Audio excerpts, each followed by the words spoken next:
Quick video on using our Enigma Belt Adapters. I'm going to be demonstrating this with a Phlster light-bearing Enigma.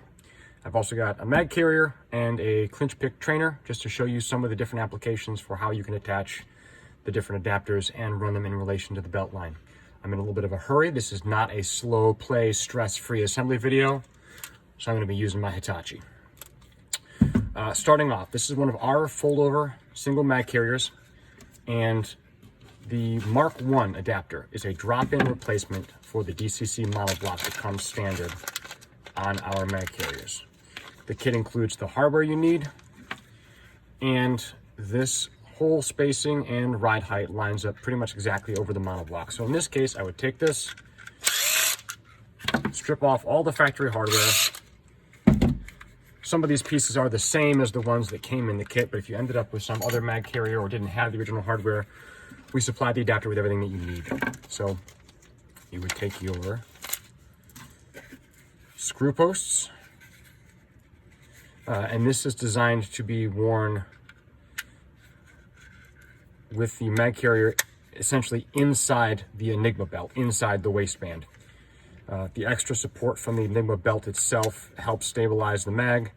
So theoretically, you could run it outside the Enigma belt, but under your pants, but I recommend running it inside the Enigma belt. So I'm gonna put my screw posts through, press my spacers down over them, lay the clip over top, and then you have some number 10 flat washers and 1/4-inch screws.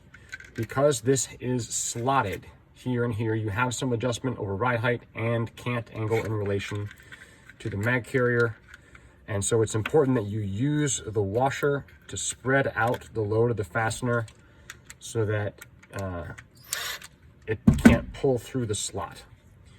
If I made the slot really tight to the screw shaft, I could give the head a little more support, but you would lose the adjustment. So I'm just gonna get those threaded in, and you can see I've got a few degrees of adjustment either way and about, a little over 1/8 of an inch of available ride height. I'm going to set it up for a slight reverse cant. Actually, I'll set it up for a straight drop. It will only run with the adapter on the webbing portion of the Enigma. So it's not going to thread on here. It's going to thread on here. If you are intending to carry sort of sidecar style with your gun holster and your mag carrier up front, these adapters are not what you want in that position. They can be used anywhere on the webbing because the holes, the slots in these adapters are a size for the webbing. So if I was going to put this on, I'd simply unlock my fidlock buckle, feed the webbing back out of the fidlock buckle, feed it through the Enigma adapter, and then feed it back through the fidlock. The mag carrier is intended to stay on the belt. There's no way to quick detach it. When the belt is being worn, you have the Enigma Express, when you have the Enigma on, you can't remove the mag carrier from the Express or Enigma belt. I'm just going to go back through the fidlock, and now I've got my inside the belt carrier here, and the slots are sized to be relatively snug on the webbing for the Enigma belt, so it shouldn't be super floppy. That's one of the main reasons to prefer an adapter over the monoblock, because the monoblock is sized for a slightly wider, thicker gun belt, which means if you put it over just this webbing, it has quite a bit more amount of room to move, and there's less rigidity at the bottom edge of the webbing, so it's more likely that it could pull off. So because of the flexibility of the webbing, I like a fully threaded through solution where I know this can't come off the webbing. Another option would be our DCC Mark 2, which is essentially a drop-in for a DCC Mod 4 clip. This is essentially going to take the place of a tuckable clip. I'll show it on this clinch pick sheath. I know a lot of guys like to carry the clinch pick low front center line horizontal. I don't particularly dig that orientation of it myself. If I wanted to set it up for vertical carry, I could use the Mark II adapter and run it fairly deep in relation to the belt. The belt would run across here. If I wanted to run it higher in relation to the belt, I could use the Mark III adapter.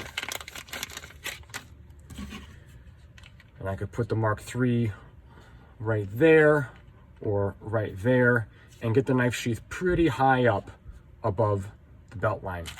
You can also run mag carriers on the Mark III. And the main reason why you would want to run the Mark III instead of the Mark I, if you've got a mag carrier, is if you are using a full length or a stendo mag, if you've got a +5 base plate on there, so a lot of your rounds are sitting above the mouth of the magazine carrier and it's getting a little bit top heavy. If you go to the Mark III, you have the same slot spacing, but you can essentially run the carrier below the belt line. So that the mouth of the carrier will be partially behind the belt, but you're shifting the center of gravity of the mag lower and it will make it less tippy. We don't offer a long extended mag carrier, although Dark Star Gear makes a great one, the Koala. And the Koala is compatible with our Mark II adapter.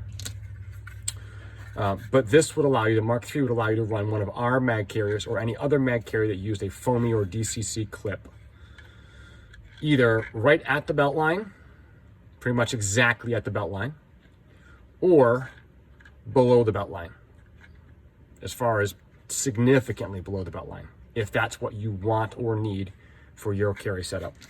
All three kits come with the same screws, posts, spacers, and washers. Assembly is basically the same. I'm going to go ahead and throw this Mark II on this clinch pick sheath. So in this case, as a right-handed carrier, I would set it up just in front of my left hip. So I'm going to go ahead and take my posts.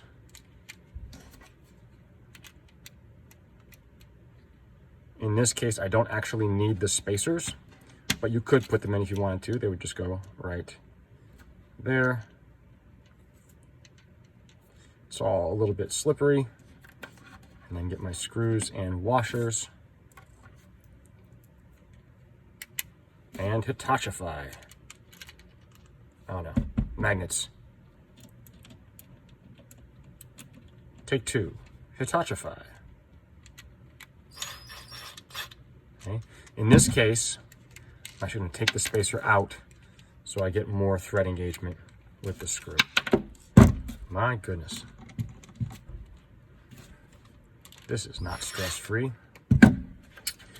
You could also use, if you really wanted the spacer in there for some reason, you would just have to get your hands on a longer flathead truss screw.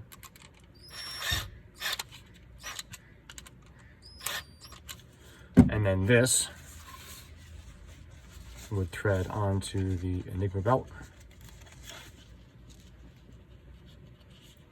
And then we would re-thread the belt onto the fidlock buckle.